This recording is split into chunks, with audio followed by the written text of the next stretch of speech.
Good morning, everybody.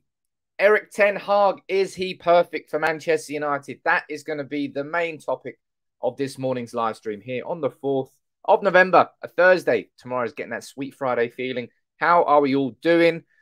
After the 2-2 draw against Atalanta, all the focus is moving towards Manchester United's game against Manchester City on Saturday. Let's be honest, we're all absolutely crapping ourselves after what happened against Liverpool. And after what happened for a lot of that game against Atalanta, it was Cristiano Ronaldo who came up with that goal at the end to give us a 2-2 draw that kept us top of our Champions League group. But we need to talk about the manager. Now, I've spoken yesterday about Ole Gunnar Solskjaer. And as I said, the writing is on the wall with Ole. And that is why I am having this conversation with you this morning about Erik Ten Hag. Last night, Ajax qualified for the Champions League knockouts after 4 games. They've absolutely dominated this season. Ten Hag's reputation and stock has gone flying upwards. And why is that? We're going to look into it this morning. We're going to have a discussion about Ten Hag. And there's one thing I want to say right now at the start of this stream. I've maintained all the way through that I don't want anybody to be overly disrespectful towards Ole Gunnar Solskjaer, towards the work he has done at Manchester United. And some of you may come on here and say, Sam, mate, Solskjaer is still the manager. You doing these conversations about who could be our perfect next manager is disrespectful. And I want to explain to you why that's not, in my opinion, the case. What I think is disrespectful is the fact that Manchester United have kept Ole Gunnar Solskjaer in the job right now when they would have sacked him if they already had a plan in place for his replacement. The only reason Ole is in his job right now is because Man United don't know what they're doing next. It's not because the club is supporting him. The club is backing him. And again, this is based on an opinion, right? I think the club is disrespecting Solskjaer by letting him do this in public, and they're going to sack him anyway. And that's down to my opinion. When it comes to football clubs, right? One thing we all know is you don't know anything.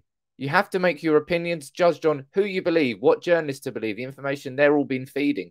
And my personal opinion on this whole Solskjaer situation is the only reason he is still in that job is because Man United truly have not planned for life without him, did not expect this sort of failure by this point in the season, and therefore are having to make the plans right now. But in my opinion, it doesn't mean that we can't have this conversation here together. I think that we can, on United People's TV, take a look at other managers respectfully, take a look at their CV, take a look at what they're doing this season, and have a discussion about whether or not they'd be right for Man United, because our club might not be good at long-term planning, but it doesn't mean that we can't look ahead as a set of fans. And you know full well, I mean, I shouldn't really have to justify it if I'm being completely honest, but I want to. You know full well how much I supported and have supported Solskjaer the entire way through. I stood there, especially probably about 4 to 6 weeks ago, maybe, when I was really standing in Solskjaer's corner. I was doing everything I possibly could to help convince people, no, don't turn on him, don't turn on him, don't turn on him. Then the 5-0 against Liverpool happened. And for me personally, that was the point where I lost. I lost it. I now can't see a long-term future with Solskjaer. Whether or not that includes Solskjaer to the end of the season, that would very much depend on the plan that Manchester United come out with and emerge with in this international break. I always stood by and said, I believe that Ole Gunnar Solskjaer will be sacked in the international break. And I will probably back down from that a little bit because I just don't know if there's anything really truly available out there that makes sense. Because what Manchester United cannot do in this appointment is compromise. We've compromised every single manager post-Fergie. With Moyes, we compromised on a lot of what we wanted, but we backed Fergie. And the fact that he decided that Moyes was the right man, we compromised. With Van Gaal, we were like, crap, we need some experience. We went for a man who is past his best as a manager, but someone who brought an experience in and a philosophy that we didn't have under Moyes. Compromised there. Then that all went wrong. We went for Mourinho. We compromised and we got in bed with the person that we all refused only a few years earlier. And then we went to Solskjaer and we compromised on all of his CV because he was the man who could help rebuild the philosophy of our club. And he's certainly done that in part behind the scenes. But you're looking at compromises the whole way through. And during that time, we've missed out on Jurgen Klopp. We've missed out on Mauricio Pochettino. We've missed out on Pep Guardiola. Yeah, no, a little bit earlier, I suppose, with Pep. We've missed out on Pep. No, not earlier, actually. Pep Guardiola. We've missed out on Thomas Tuchel. We've missed out on a series of top-level managers who have gone on to join our rivals and done fantastic jobs. So what Man United need to do next is a no-compromise manager, is a manager who truly is at the elite level that this squad is at right now. And that is why I want to talk about Erik Ten Hag, because his stock has risen so much and he has done such a fantastic job at Ajax that I could see why a lot of United fans would agree with that there, that Ten Hag would be the perfect manager for Manchester United. Now, a lot of you in the comments, I can see Ole won't be sacked. Ole shouldn't be sacked. David, I can see you there on Facebook. You're saying Ole shouldn't be sacked. I would now disagree with that. I would say that that Liverpool game was past the point of no return for me. And the thing that's double justified that was our performance against Atalanta. And it's not just, this isn't just a knee-jerk reaction based off one game. Although I'll be honest, that the game against Liverpool was bad enough to simply be a one-off game that caused this knee-jerk reaction. But it's just been a systemic continuation of the lack of progress and the repeated mistakes and patterns that we're seeing. And we saw them again against Atalanta. And if anything happened, if this really truly was one last chance for Solskjaer post-Liverpool, then it had to be a continuation of progress. And we saw that against Spurs with the 3-0, and then it all went out the window against Atalanta. So that's why we're having a discussion here about Ten Hag this morning. All right, I mean, that was a long-winded way to describe it, but I don't want you to come here and think I'm just being disrespectful by having this conversation with you. And I've explained exactly why I think what United are doing with Solskjaer is far more disrespectful than me and us actually discussing what could and should be coming next. Now, with Ten Hag, I genuinely wouldn't really have had the conversation about him unless this had emerged. Because I was absolutely convinced that Ten Hag was going to be Barca's new manager. Because Barca are massively in the process of a rebuild. They are in need of someone like Ten Hag to come in and rebuild their club from the bottom up. And I thought it was going to be Ten Hag. And it's not going to be. It's going to be Xavi. Fabrizio Romano here confirming that Barcelona are set to complete the agreement with Xavi and Al Sadd. It's a matter of time. So Xavi is going to Barcelona. They're taking that slight risk. It worked out massively with Guardiola. He was obviously one of the greatest managers of the greatest teams of all time. And that period of success at Barcelona might not ever be repeated. So they're going to try and repeat that with Xavi, which means Manchester United have got a chance with Ten Hag. Now, you let me know in the comments. I'll read a few of your comments out here on Ten Hag. Is he the perfect manager? If not, who is the perfect manager? I'll read a few of your comments out before we get into the real meat of this video. I've got everything lined up. We can have a discussion about every aspect of Ten Hag. And next week, during the international break, I'm going to be doing some more research into Ten Hag because I personally think that he would be a very, very good option. And I want to have these discussions. Now, a lot of you are going to have concerns about Manchester United's board. I'm going to be speaking about that during this video. Going to be looking at Ajax's board structure. Going to be looking at Ajax's results. Ten Hag's comments on his future. Going to be looking. It's going to be a good video. So make sure you drop a like and subscribe if you are new. Nick, you're saying there's no chance Ten Hag leaves Ajax before the summer. 0%. I'm going to be getting into that and the comments that Ten Hag has said. Let me go down here. Michael, you're saying, honestly, I feel Ole will be sacked at the end of the season to better facilitate the signing of Erik Ten Hag. Getting in mid-season would not be possible since his Ajax side are way ahead of us. I mean, his Ajax team are absolutely dominating, doing absolutely fantastic. Lee, you're saying, sorry, but Ole isn't up to the United standard as far as managers go. Ole's done a very good job in certain aspects over his time as United manager. But what we have seen is that tactically he does fall short in terms of imprinting that style as a pure coach and making sure that every single week, every single game, the team plays the same way. The team does the same things. The team makes, I mean, in that sense, we are doing it a little bit, but it's just we're doing the wrong things at the same time. Griffin, you're saying the grass isn't greener at the moment. The right manager isn't available just yet. And that's something that a lot of people actually do feel, my friend. Taliwell, you're saying Ten Hag is the perfect one. Danny, you're saying him or Rodgers would be perfect. What the Leicester manager is doing at United. Jason obviously disagrees with the fact that Rodgers is getting linked with the club. But yeah, last night, if you didn't watch it, it was fantastic from Ajax. It really was. You know, they've beaten Dortmund home and away in the Champions League group stage so far this season. They qualified for the knockouts after 4 games. Really, really impressive from Ajax. And they're now one of 4 teams who has qualified for the knockouts. Ajax, Bayern, Juve, and of course, Liverpool. And they've done extremely, extremely well. And nobody can really deny that. Nobody can deny how good a job Ten Hag has done. And the thing that really impresses me the most about Ten Hag is the fact that they had that team in 2018-19 where they got to the semi-final, were 1 second away from it before Spurs. And I'm annoyed they did that because Ajax would have had a much better chance of beating Liverpool in the final.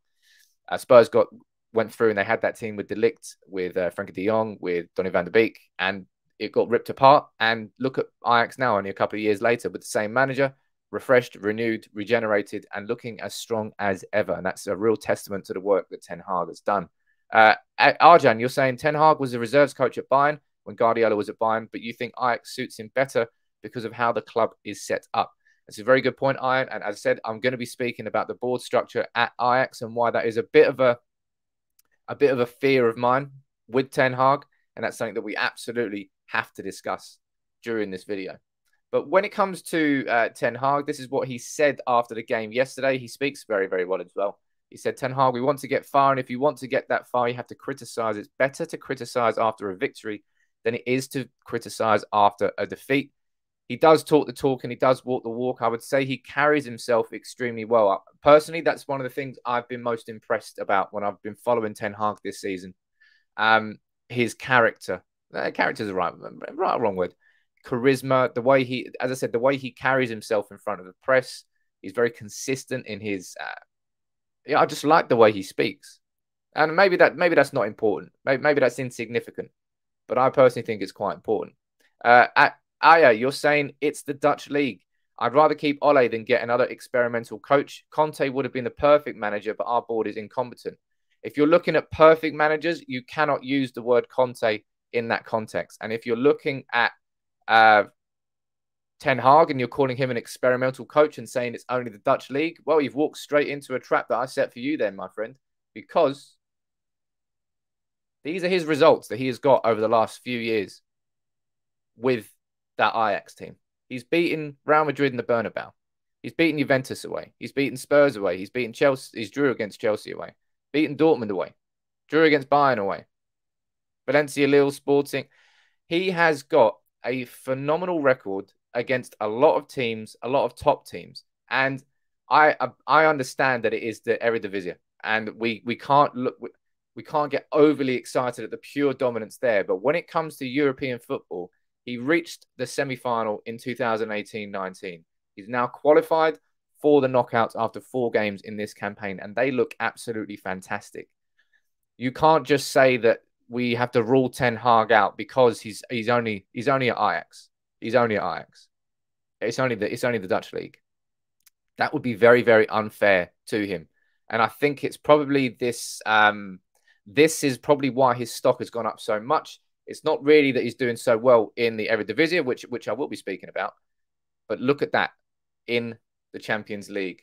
Look at that right there. They've already qualified after 4 games, only alongside 3 European powerhouses, really, in Bayern, Juve, and Liverpool. He's done a fantastic job there. He really has. So let's not just try and dismiss it and say, look, he's only done it in the Dutch league, because he hasn't. He's been doing it in European football too. Daniel, good morning to you, saying, I prefer Ten Hag over any other choices. He's doing it without even buying major top players, so having him with our current squad would be fire. I mean, yeah, that's another really impressive thing about Ten Hag is the fact that regeneration. And I don't think any club, let me know in the comments what you think about this. I don't personally think there's any club really in world football who is better at regenerating consistently as Ajax and being reborn in the same way. Just Dortmund's very good at it as well, but Dortmund, they have this. There's this built around a business model. It's a little bit different with Ajax. Ajax literally grow the roots and then sell the flowers just as they're blossoming, I suppose. If you want to go in that sense, Dortmund are very good at identifying talent and bringing them in, giving them a couple of years, shining them, polishing them, and then selling them on for great profit. But Ajax as a football club is I love it. I love it. I couldn't imagine how much fun it is supporting Ajax. You're living in Amsterdam, bingo, one of the best cities in the world. And you've got such a focus on youth. You've got a real philosophy. You've got an amazing stadium. I'm bigging up Ajax. I'm a big fan, big semi-fan of Ajax. Not a fan, but just I appreciate how well run their club is. And that board structure is really important to discuss. Sholdy, nice to see you here, buddy, this morning. I think that's your first super chat. I don't remember seeing your name. In my view, Ten Hag is ideal for Manchester United. The 4-3-3 or the 4-3-2-1. Focus on why playing a pure number 10. Also, clear mandate for bringing you through. Conte, for me, was a short-term fix and not the United style. It's an excellent comment there, sir. And again, what I'm going to be focusing on today, Sholdy, and for everybody watching, I'm not going to be focusing too much on the actual football itself. I'm going to be doing a separate video. You know, I did my video on Antonio Conte, and I took a look at what his 11 at United could be. I'm going to do that in a separate video on Ten Hag. I don't just want to rave about how he sets players up, how this and that and that. I want to look a bit wider and a bit bigger than that, because I think it's important that we focus on the whole package of a manager when it comes to whether or not he's going to be right and perfect for Manchester United. Because if we just focus the Conte with his wing backs and we focus on Ten Hag and his 4-2-3-1 or his 4-3-3, it doesn't give the whole picture as to why that manager would suit Manchester United. Now, you're not wrong. I think actually with Ten Hag, what you would see between Solskjaer and Ten Hag would be the greatest continuity of the players that we have, where instead of going from Mourinho and what he played and his siege mentality to switch that to, I mean, Mourinho loved building a team of like basically Space Jam aliens, didn't he? That was Mourinho's title team, big, powerful. And that was Mourinho. And then Solskjaer was like, it's kind of different. You know, Fellaini, out you go. Lukaku, out you go. And he just got rid of the players that he didn't want and had to build his squad. I think if Ten Hag came into this Manchester United team, he could look at this squad and go, okay, right, yeah, I can see that. I can see similarities. And Donny van der Beek would obviously be having a party. Also, big congratulations. Seeing as I mentioned Donny van der Beek's name there, big congratulations. This deserves an absolute smash that like button now for the Donny, because he might not be scoring on the pitch, but he's scoring off the pitch because his missus is pregnant. Congratulations. What's that? I think it's Dennis Bergkamp's daughter, isn't it? And that's going to be a hell of a baby boy, maybe a baby girl as well.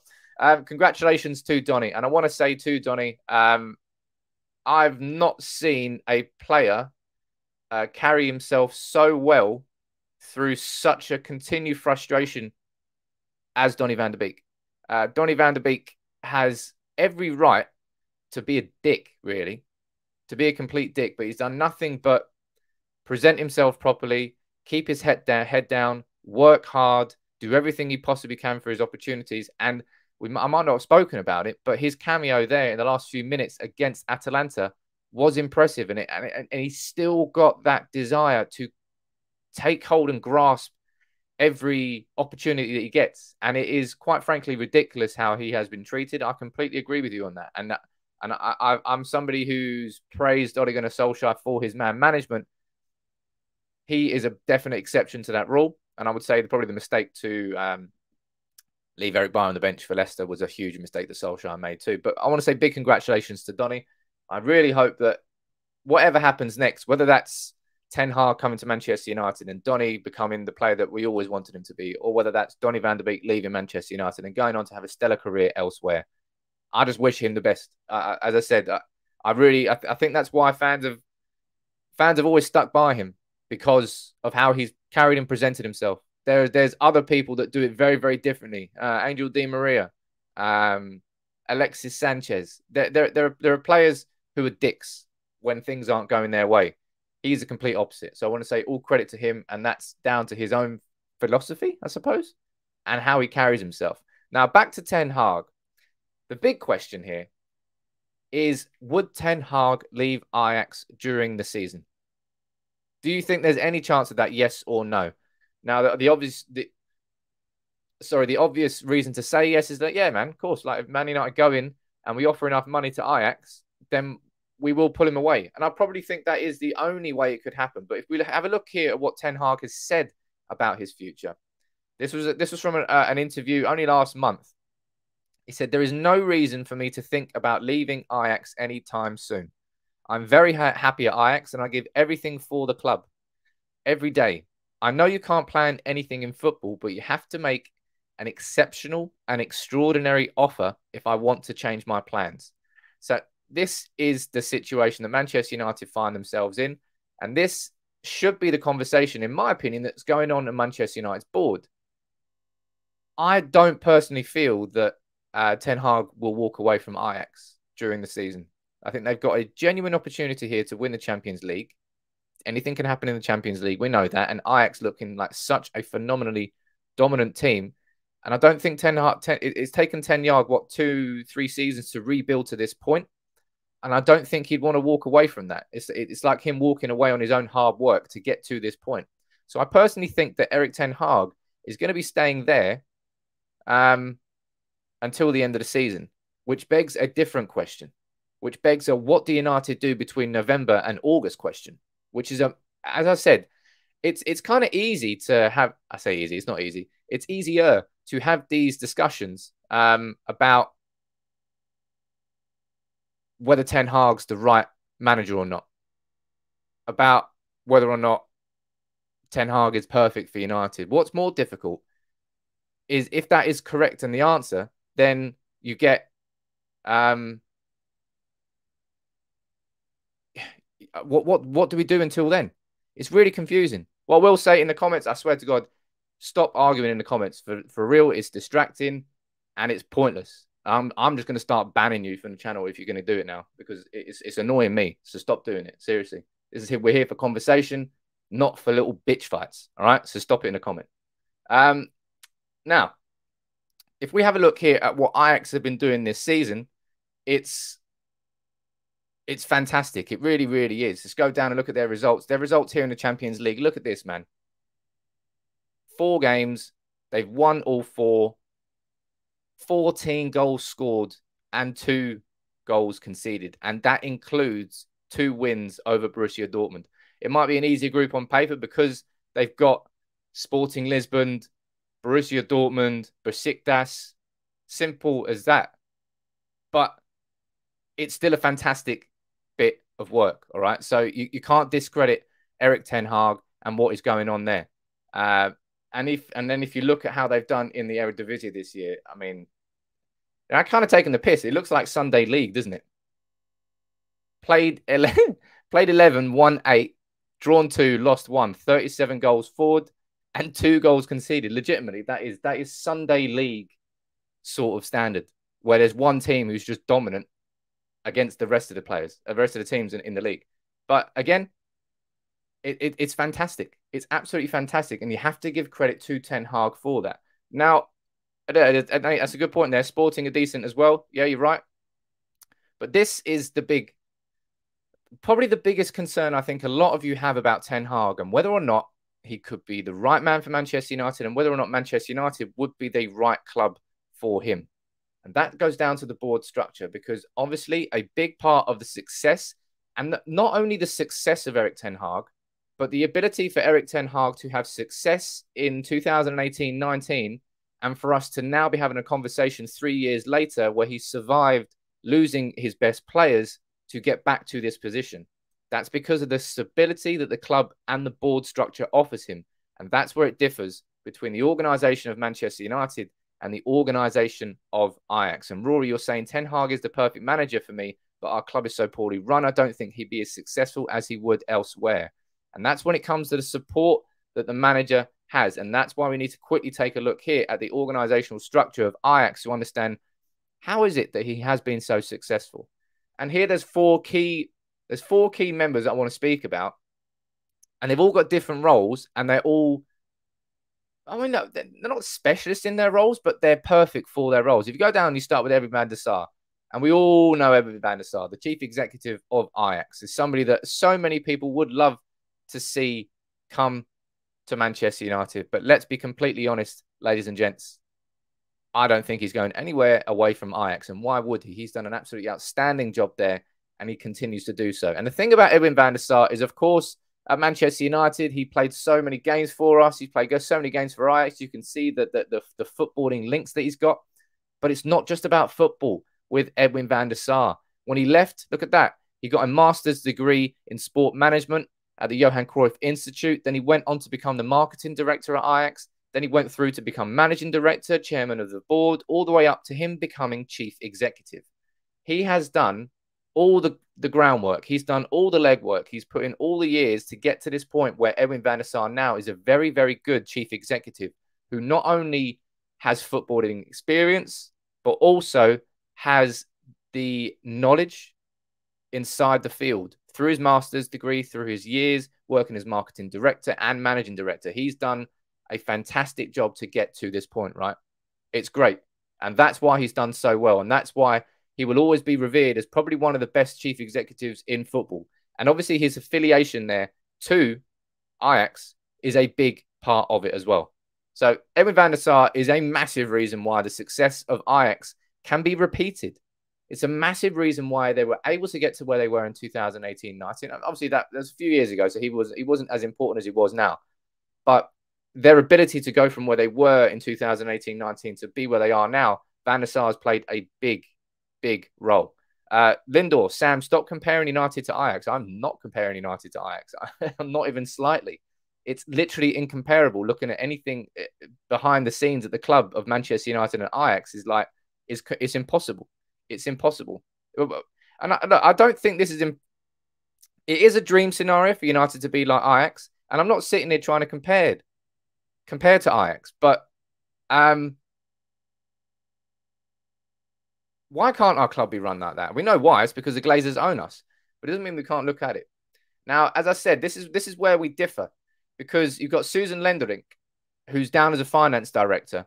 And she has her experience in PricewaterhouseCoopers, which is actually, I think, where Ed Woodward came from. I think he worked for PwC.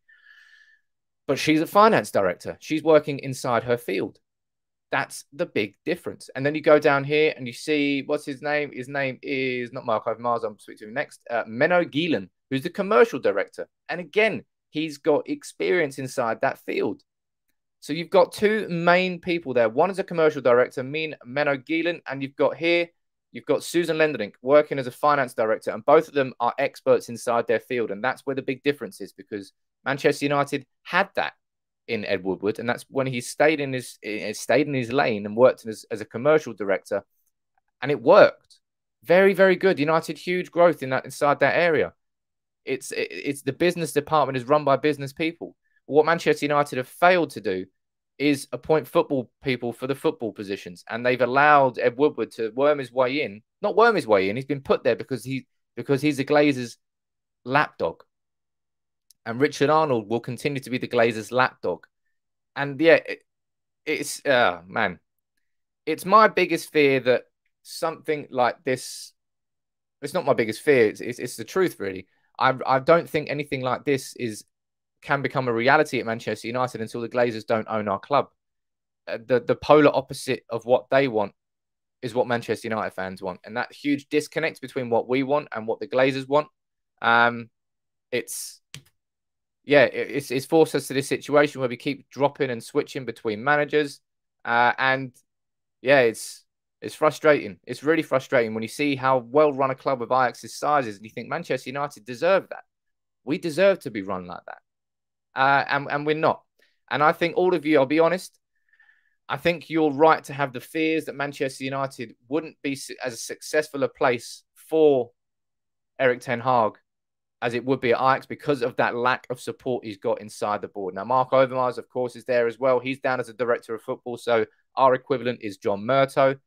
And with John Murtough, I don't know anymore. A lot of you had fears about John Murtough being a yes man immediately at Manchester United. Him coming into the club, not really doing much because he's just going to be a yes man. He's not really going to be able to have any sort of executive powers. And I was like, no, okay. And we were in the summer, and I saw Manchester United acting differently in the summer. I saw progress in the summer. I was like, okay, this is good. I like this. And then we've reached a point now where we're talking about who our next manager is, and John Murtough's nowhere near these conversations. I don't know. It's odd. Very, very, very odd. Before I quickly move on, remember, ladies and gents, got a giveaway going on the channel every single week. As you can see, win a Ronaldo shirt every week if you just become a member on the channel. Hit the join button on YouTube and also hit the support now button on Facebook. And I'm not lying let me show you this. I'm not lying when I'm saying giving one away every single week. Here's one there. You can't say that I don't treat you well. We've got one there. We've got one there. One there. One there. One there. I'm not lying. I'm giving one away every single week here on United People's TV. I'm going to have to tidy it up after.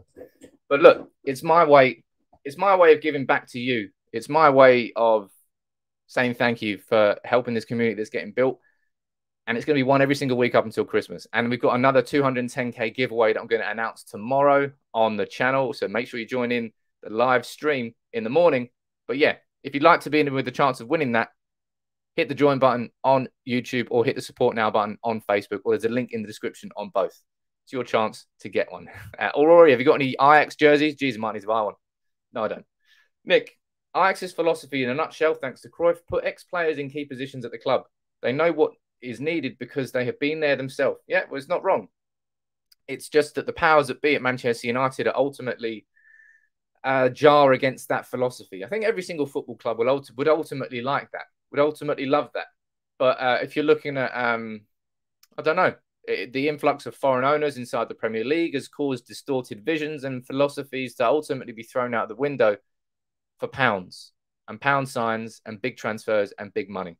And that's what's changed the game. Chelsea, thank you very much for doing that when you started it with Roman Abramovich and the oil money that's come into the game. It means the philosophies of clubs have to be thrown out of the windows and the board structures have to be thrown out of windows because money talks, right? Money talks. Ajax's Bob Marley inspired jersey is unreal, says mate. Ajax, I love the fact they sing Three Birds as well. As I said, big up that club. Big up that club. Sam, no one gets to throw Ronaldo's jersey apart from Ronaldo. I can. Let me put it up. Sorry. Whoops. Comment here flying in from Paul. How you doing, Paul? Nice to see you this morning. Is Zidane being looked at during the international break, or is it all rumours? Sorry, too many shirts on the floor now. Look, that's a very fair question, Paul. And I think with Zinedine Zidane, what we've seen since him being linked with the job is basically him stepping away from the job. Zinedine Zidane, the reports all last week we saw were all about Antonio Conte. Conte was the main name being banded around. Zinedine Zidane, I think it was Julien Laurens from ESPN out in France, he was distancing himself from the job. If my gut feeling is telling me that depending on what goes on with Pochettino is another name that's going to be spoken about. Maybe we'll speak about Pochettino next week as well. But I wouldn't be surprised if Pochettino is sacked and replaced by Zidane at some point this season, depending on what goes on at PSG. As I said, it strikes me as that's probably what Zidane's next job wants to be. And I don't really think he wants to come to Manchester United. All reports are saying that Zidane doesn't really want to move to the Premier League. And therefore, I don't really think we should put too much discussion on it. Not at this time. And as I said, I wouldn't really have been putting too much discussion on Erik Ten Hag and Manchester United if it wasn't for Xavi going to Barcelona, because I thought Ten Hag to Barcelona was not a done deal, but I was like, mate, I thought it makes sense. Can I call you a tosser now? You three? Yeah, of course you can. You can call me whatever you want. Doesn't mean I'm going to listen to it. Zidane wants the French national team job. Of course he does. But let's see what goes on there and whether I can't remember who is it? Dominic? That's not Dominic. I can't remember the name. Deschamps. That's it. Deschamps. Whether he replaces Deschamps or not. But yeah, that French squad is ridiculous. Brucey. I call you Brucey. You're Brucey now. You've joined. You become a member. Good luck to you, sir, on winning that Ronaldo shirt. I'll announce the first winner tomorrow, and then I'll announce the winner every single Friday between now and Christmas time, baby. So what a perfect thing to build up to Christmas. Let's get excited. But what else am I going to speak about? Yeah, this is a nice little piece. I think I showed you it before. It's an excellent series on the Busby Babe, looking at different managers, and this one's a little snippet from the Ten Hag article, saying, could Ten Hag help United become one of the great entertainers again? Ten Hag's got European pedigree, an excellent tactician, knows how to modernise a club, and there aren't many cases of players falling out with him despite his strict approach and sobering personality, and he almost ticks every box. And this is the big thing, right? This is a really important thing about when looking at the next manager. As I said, you pretty much, when it comes to Manchester United and looking at next managers post-Solskjaer, we have to look at everybody and compromise. Whether that's Antonio Conte and the compromises that came with him, whether that's Zinedine Zidane and the compromises that came with him, whether that's sticking with Ole Gunnar Solskjaer and the compromises that come with that, or any other interim manager that we are linked with, that is a compromise too. But when it comes to Erik Ten Hag, I know there are compromises there. Can he do it from the Eredivisie? Has he really going to do it with Manchester United? Can he step up to that big club? There's questions. I wouldn't say there's many compromises. And Ten Hag, for me, does tick more boxes probably than any other manager. And it's down to his availability. I think this summer he is available. I think this season he might be available, but probably not. Now that they're into the European knockouts, that's it until February. Champions League football's not back. Well, it is back. But they're going to be in the knockouts come February. And I don't think Ten Hag is going to want to leave that. As I said, he's a man who's been working hard to get Ajax to this point. I don't really think he'd walk away from it. There's a big shout out to my man Thomas from Norway. Happy birthday to you, son. 33? Son? I just called you son. You're older than me. 33. That's my next birthday. It's an average age. Am I already? I think I'm 32. Am I 30? No, I'm 32. Forgot my age. I completely forgot about birthdays after the last 12, 18 months of lockdown. Forgot about everything. Eco saying, how do I become a member? I love you. I love you too. That's very nice of you. Don't think you do. I don't love you either. There's a little there's a support now button on Facebook, mate. And if you look at the description of the video, there's a little link in there. Jonathan, don't give that shirt to anyone that said they wanted United to lose. Cross-reference all comments first. We know you don't sleep. Well, that is going to be a hell of a job to do that. But no, I don't want to give it to anybody who said that. So maybe I will do a bit of cross-referencing. It's a good idea. That's a good idea. Now, this thing I found very interesting. As I always say, throughout the entire stream, please, everybody, leave your comments, leave your questions, leave your opinions in. I will try and answer as many as possible. I try to make it as interactive as possible for you all on this channel.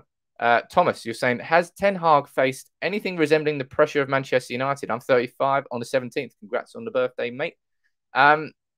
No, not really, because he's obviously been in Bayern reserves. I think he was, I can't remember, where was it, 20? Was it Utrecht he was at? He's obviously managed that during the earlier stages of his career. Ajax is the biggest job he's had, and there aren't many clubs that can compare to the pressure boiler situation of Manchester United. So no, he hasn't faced that situation. But something that is really important to understand here, and this is for a bit of context, right? A bit of understanding the circumstances, is I know that Manchester United have kind of ballsed up getting managers over the years. It's not easy to get the right manager. If you look here, this is a list that's compiled by The Athletic that I found interesting this morning when I was reading it. And they're looking at the last 4 managers for each Premier League club. And the hit rate, really, it's not that good. Like, Tuchel was obviously a hit at Chelsea. Lampard, well, that was a failure. Sarri, you could argue it was a failure. Won the FA Cup, was it?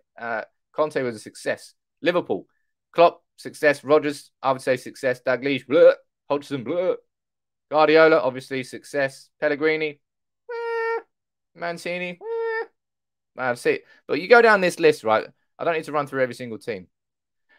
But the fact of the matter is when you're looking at how Premier League clubs have done with replacing their managers in their last 4 terms, it's tough. It's tough to get it right. And Manchester United are not the only club that have got things wrong. But what Manchester United cannot really afford to do with this team now is get this next appointment wrong. Because we've given ourselves the opportunity to really get back to that top table. Our investment has been good, and our investment, more importantly, has been smart over the last few years. We spent a lot of money under Louis van Gaal, under Jose Mourinho, and we had a lot of players come in and go. And there was a lot of poor spending, wrong signings made for the wrong reasons. And that's one thing I don't think that Ole Gunnar Solskjaer has done. I think he's made the right signings for the right reasons. Now, some players have done better than others. And, of course, what's going on with Harry Maguire right now, when he's bang out of form, people are going to say he was a bad signing. Last season, he was a good signing. Harry Maguire's in a hell of a dip, and it's not working out. Absolutely not working out right now. And I wouldn't be surprised. No, I would be surprised if he's dropped. He won't be dropped for City, but I think on form, you could definitely argue that it should be. But because Varane's out for a month. Varane's out for a month, by the way. Can I quickly mention that? Idiotic decision. Idiotic decision it was to start him against Atalanta. And it goes to show the amount of pressure there is right now on Ole Gunnar Solskjaer. Because I think in normal circumstances, he might not have done that. But saying that, he did the same thing with Maguire against Leicester. He plays players a bit early. He rushes them back in and he risks them. Now, Varane starting his second game in 4 days after being out for a few weeks. He wasn't in my preferred 11. I did it. I think I had Shaw at left centre-back, Maguire and Lindelof. I didn't know Lindelof was injured at that point, but that would have been Shaw, Maguire and Bailly then. I didn't see the necessity for the risk of playing Varane, given that we've got City on Saturday, but Solskjaer took that opportunity to take the risk, and it backfired miserably. I think that's mismanagement, and I'm surprised that United did that, and I'm a bit frustrated they did actually as well. So I just want to say something on that, and now Varane's going to be out for a month. Great. Luckily, we've got another international break inside that, but it's exactly what happened in the last international break. Varane just got injured just before, and now Varane's going to be injured for this one. Carr, you've entered the draw, my friend. Welcome aboard as a member, and good luck to all of you who have entered as members this week and entering the draw. Jonathan, you're saying Rush Pogba back last season and he got injured too. Yeah, there are quite a few examples of Solskjaer doing that. Jason, you're saying it's a different injury this time, Sam. It was groin injury last time.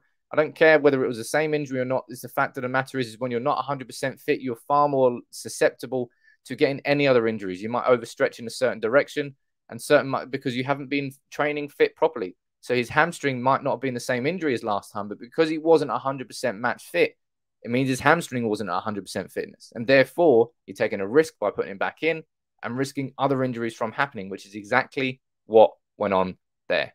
My opinion, I've got into not into a heated argument yesterday on Twitter, but some people disagree with me there. And you're disagreeing with me there? No, look, wrong. I think you're wrong. The fact of the matter is if he was rested and allowed to train more behind the scenes for a few more days, that hamstring would have healed itself a bit better. Not healed itself, would have been stronger because it's obviously lost some strength because he's been out injured and because he hasn't been match fit. Simple as that. I think anyway. Some of you disagree. Some of you don't. But to finish here today on Erik Ten Hag, as I said, we've taken a look down here at whether or not Ten Hag would be the perfect manager for Manchester United. I think he ticks more boxes than most managers. And I think there's a lot of synergy between what he's doing at Ajax and what Manchester United fans want Manchester United to do. And with the squad that we've got, you can slot in, and it wouldn't be tearing. It wouldn't be him tearing up this Manchester United squad and having to sign 6-7 players to come in and force his philosophy onto the team. It wouldn't be that. It would just be like a natural progression of where we are now to where we want to be with the current squad. Nat, I see this morning, Nat. Erik is the one who's mastering modern attacking football. It's interesting. It is interesting, Nat, and I look forward to having a chat with you tomorrow.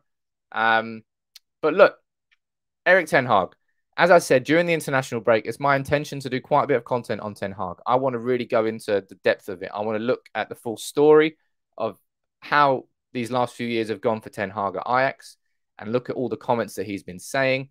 Look at it from that point of view.